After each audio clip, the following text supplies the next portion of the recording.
Orașul se simte complet altfel când nu te mai lupți cu el. Știi momentele alea în trafic când toată lumea e agitată? În Yarisul ăsta hibrid, tu doar glisezi în liniște. E o alegere care ține mai mult de inteligență strategică decât de statut. Interiorul e gândit să te primească într-un mediu calm, unde telefonul se conectează instant și totul e la îndemână pe ecranul tactil.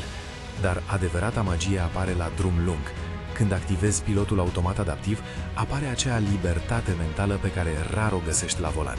Nu mai negociezi cu traficul, nu mai ești într-o luptă continuă cu pedalele.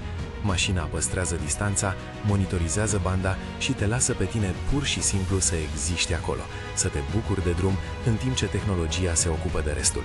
Ai 116 cai putere care sunt acolo exact când ai nevoie, fără dramă și fără zgomot inutil.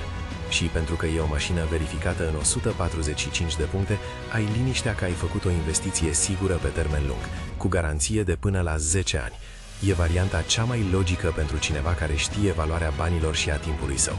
Te așteptăm la Lexus București Nord să facem o tură și să te convingi singur cât de relaxat poți ajunge la destinație.